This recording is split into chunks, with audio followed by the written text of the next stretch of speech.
எப்பவும் சொல்வேன், தயவு செய்து கடுக்காய் பொடி எடுத்துக் கொள்ளுங்கள், தினந்தோறும் இரவு கடுக்காய் பொடி எடுத்துக் கொள்ளுங்கள், விளக்கெண்ணெய் எடுத்துக் கொள்ளுங்கள். அதை கிண்டலா சில பேர் ட்ரோல் பண்ணாங்க. நித்யானந்தர் எல்லாருக்கும் கடுக்காய் பொடி கொடுக்கிறார்.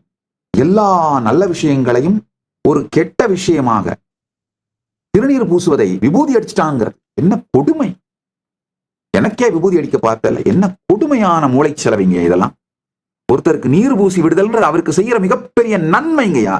யாராவது உங்களுக்கு ஒரு மிகப்பெரிய செல்வம் கொடுத்தால் அவங்க கிட்ட சொல்லணுங்க, ஆஹா எனக்கு விபூதி தந்தீர்களே, எனக்கு விபூதி அளித்தீர்களே, எனக்கு நீர் பூசினீர்களே அப்படின்னு சொல்லணுங்கய்யா.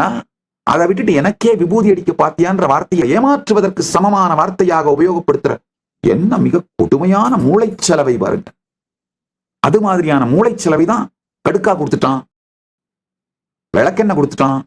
உங்களுக்கு யாராவது கோடி பொன் கொடுத்தால் அவர்களை பார்த்து, ஆஹா எனக்கு கடுக்காய் கொடுத்தீர்களே அப்படின்னு சொல்லணுங்கய்யா. கடுக்காய் கொடுத்தல் ஒருவருக்கு மிகப்பெரிய நன்மை செய்தல். கடுக்காய் எடுத்துக்கோங்க, விளக்கெண்ணெய் எடுத்துக்கோங்க. ஏன் தெரியுமா சொல்றேன்? விளக்கெண்ணெய்க்கும் கடுக்காய்க்கும் உங்களுடைய பயோ மெமரிய, மசில் மெமரிய டைஜஸ்ட் பண்ற சக்தி உண்டு. நல்லா புரிஞ்சுக்கோங்க. நீங்கள் உண்ட பொருளை வெளியேற்ற லாக்ஸேட்டிவா மட்டும் கிடையாது, உங்கள் உணர்ச்சி கொந்தளிப்பை, சித்த கலக்கத்தை டைஜஸ்ட் பண்ற சக்தி கடுக்காய்க்கும் விளக்கெண்ணெய்க்கும் உண்டு. அதனாலதான் கடுக்காயோ விளக்கெண்ணெயோ எடுத்தீங்கன்னா அது வெறும் லாக்ஸேட்டிவா மட்டும் வேலை செய்யாது. உங்களுக்குள் ஜீரணம் செய்யப்படாமல் இறுகி போய் உங்களை கொடுந்துக்கத்திற்குள் ஆழ்த்தும், மீண்டும் மீண்டும் உங்களை சுழற்றி அடிக்கும் சித்த கலக்கங்களில் இருந்து உங்களை விடுபடுத்தும். என சித்த கலக்கங்களையும் அது ஜீரணமாக்கும். தினந்தோறும் காலை எழுந்ததும் விளக்கெண்ணெய், இரவு படுக்கைக்கு செல்லும் முன் கடுக்காய் பொடி எடுப்பவர்கள் உங்களுடைய பெரும் சித்த கலக்கத்தையும் சேர்த்து ஜீரணம் செய்து விடுவீர்கள். என்னுடைய பக்தர்கள், அன்பர்கள், சீடர்கள் தயவு செய்து குறைந்த அளவாவது காலை விளக்கெண்ணையும் இரவு கடுக்காய் பொடியும் எடுத்துக் கொள்ளுங்கள். இப்போ எந்த அளவு குவான்டிட்டிங்கிறது உங்க லைஃப் ஸ்டைலை பொறுத்து முடிவு பண்ணிக்கோங்க. உங்களுடைய உடம்புக்கு எப்படி வசதியா இருக்கோ உங்க லோக்கல் ஆயுர்வேதிக் டாக்டரை கேட்கலாம், இல்ல நித்யானந்த ஏஐ கேட்டீங்கன்னா போதும். உங்க ஹைட்டு, வெயிட்டு, உங்களுடைய பாடி கண்டிஷன்லாம் சொன்னீங்கன்னா அந்த நித்யானந்த ஏஐ கரெக்டா மெஷர்மெண்ட் கொடுத்துரும், நீங்க யூஸ் பண்ணிக்கலாம்.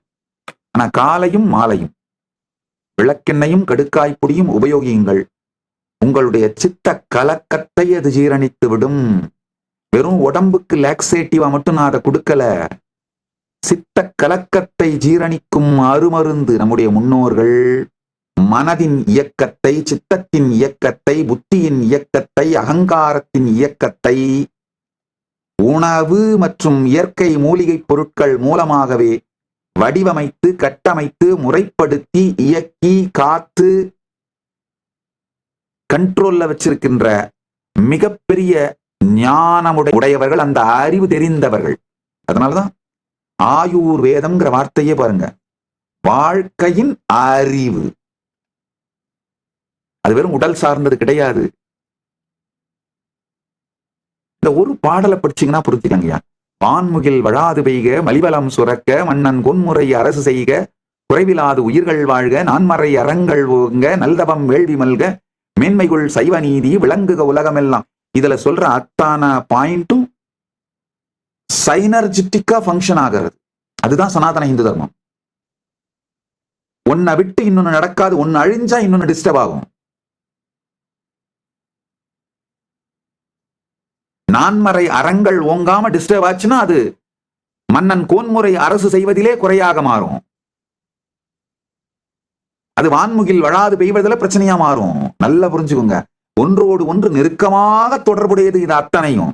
வான்முகில் வழாது பெய்தலும், மலி வளம் சுரத்தலும், மன்னன் கோன்முறை அரசு செய்தலும், குறைவு இல்லாது உயிர்கள் வாழ்தலும், நான்மறை அறங்கள் ஓங்குதலும், நல்தவம் வேள்வி மல்குதலும், மேன்மையுள் சைவ நீதி விளங்குதலும் ஏழும். இதுல இந்த நல் தவத்தையும் வேள்வியை ஒன்னொன்னா பிரிச்சுட்டோம்னா எட்டும்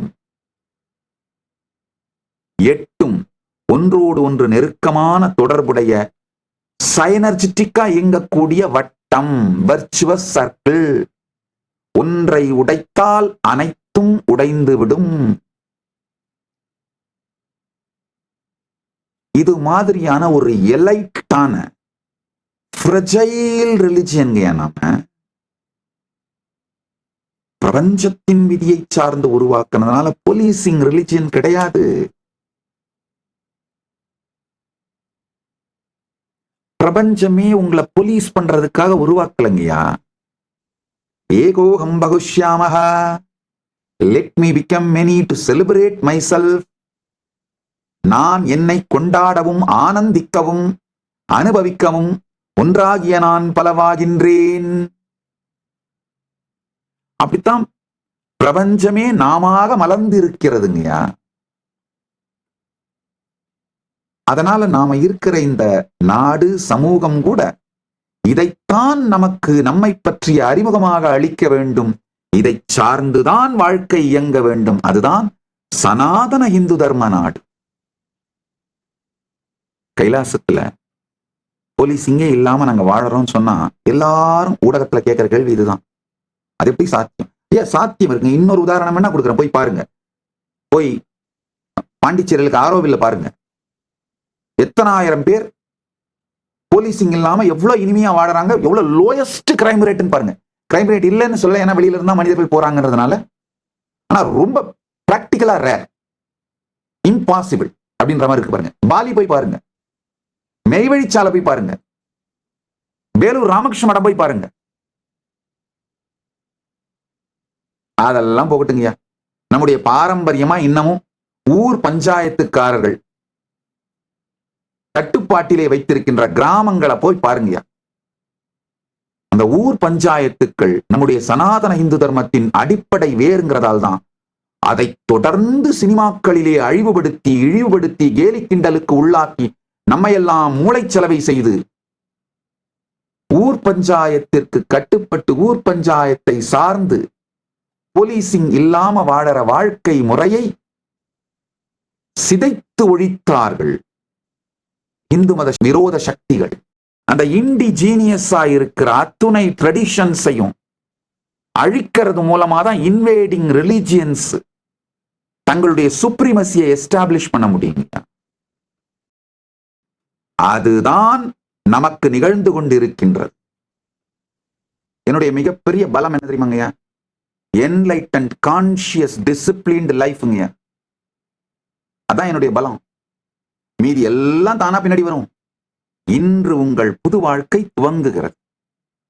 ஜனவரி 1ஆம் தேதி வரைக்கும் உங்களை தயார்படுத்திக்கிறது.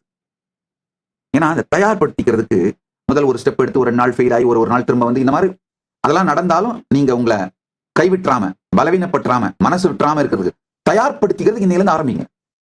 2026 வெற்றியாக புது வாழ்க்கையாக உங்களுக்கு மலரும். நான் உறுதியளிக்கின்றேன். Choose wisely, live intensely, watch as everything changes through conscious decision and action.